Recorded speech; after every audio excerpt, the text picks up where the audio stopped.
SCP-222 Clone Coffin. Object Class Euclid. This document not for use by personnel below Clearance Level 3. Special Containment Procedures. SCP-222 itself requires no special containment. It also cannot be moved. The site is guarded by SCP Foundation personnel as well as a rotating mix of US, Italian, and NATO soldiers, none of whom are aware of its significance. Foundation personnel travel to and from the site very often, and their true numbers are carefully hidden from the soldiers, and usually from personnel below Clearance Level 3. Description: SCP-222 designates an area of tunnels in the Dolomites Mountains near Aviano, Italy. The site is close to the Church of St. Gregory, and Aviano Air Force Base is also nearby. The tunnels are filled with carved stone coffins. One coffin in particular has unusual properties, and some portion of the tunnels is also involved.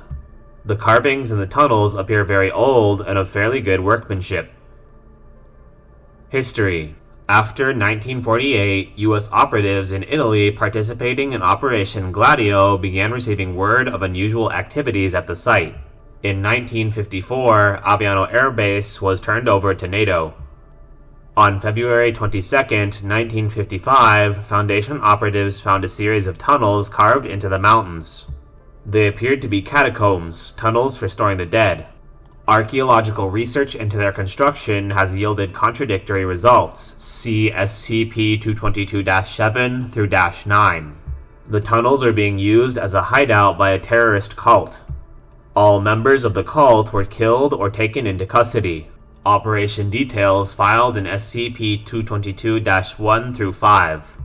The cult appeared to be less mentally stable than most such organizations, but otherwise unremarkable. However, details turned up during the operation prompted further investigation. Once the nature and abilities of the site were determined, it became one of the most used and visited objects under Foundation care. Function: As previously stated, one, and only one, coffin in the tunnels has unusual properties. See SCP-222-6 for summation of all tests done to date and clarification of items below. If a living person is placed into the coffin and it is closed, the following sequence of events occurs. Within 15 minutes, the occupant falls asleep. The occupant will fall asleep under any circumstances, such as, but not limited to, being in the middle of a claustrophobic fit, or being given amounts of caffeine and amphetamines close to causing an overdose. The occupant sleeps for 1 to 2 hours. Opening the coffin during this time usually results in the death of the occupant and no further results. The occupant wakes up feeling well rested. The occupant will not fall asleep until the coffin is opened again. The possibility of sleep deprivation research has been advanced but not yet implemented. Within 24 hours, a person will be found within the tunnels who is a duplicate or clone of the occupant. No attempt to find the origin of the clone within the tunnels has ever been successful. The clone invariably finds its way to the coffin, though it usually appears to be wandering aimlessly.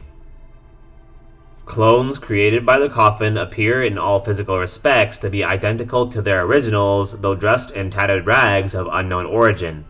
Man-made objects are not duplicated. The cloning process is not recommended for occupants with tooth fillings or pacemakers. Clones appear to possess the same lifespan and medical conditions as their originals. The most unusual aspect of a clone is its mind. Clones appear to be victims of global retrograde amnesia. Languages are retained along with most physical skills. While clones cannot remember any people or events, they appear to retain their ethical beliefs and loyalties, and thus can usually be quickly re-indoctrinated into Foundation personnel. Security procedures must be retrained, but combat and weapon skills are preserved. Some clones demonstrate retention of computer and interrogation skills as well. Many Foundation personnel have been cloned with SCP-222, providing a loyal workforce for Foundation initiatives. It is one of our most obviously useful items. Addendum: Document SCP-222-12 Indoctrination Issues. Lieutenant's clone was brought to a make-up KGB indoctrination center where he was brainwashed into becoming a KGB spy. He was a native of the USSR, so this was considered a useful test of a clone's attitudes. The clone eventually rebelled against the brainwashing and was prepared to die rather than submit. At that point, the training exercise was ended and he was welcomed as a loyal Foundation member. However, this clone was given a standard indoctrination, but it rebelled and proclaimed allegiance to an Afghan terrorist group. It was terminated, and questioning of the original revealed that the beliefs had been accurately copied. Addendum Document SCP-222-13 Call for Clone Psychiatric/Sociological Analysis. General maintains that cloned personnel display behavior patterns and habits that cannot be accounted for by simple amnesia. He cites a statistically significant higher incidence of mental illnesses, particularly homicidal tendencies, among clones when compared to original personnel. Addendum Document SCP-222-14 Second Generation Clones. Clones themselves may be cloned, though records show that this has only been performed twice. The second generation clones were observed to have marked mental differences. Both were resistant to indoctrination, and Foundation psychiatrists returned a diagnosis of antisocial personality disorder. However, intelligence and mental ability were measured at equal or greater than the original clones, or even the originals. Further investigation is warranted. Addendum Document SCP-222-15 Clone Dex has called for an effort to catalog all clones in Foundation employ and the verification of the locations of each of them, as there appear to be consistent reports that the Foundation has more personnel than is recorded. Addendum Document SCP-222-17 Clone Approval Orders.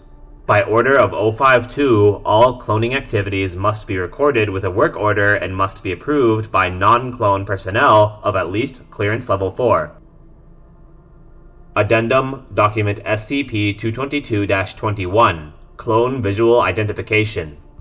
As a result of the nearly successful site takeover attempt by the clone of General, wherein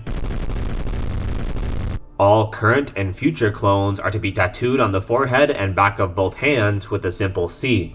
This should negate the possibility of a clone impersonating its original for nefarious purposes. End file.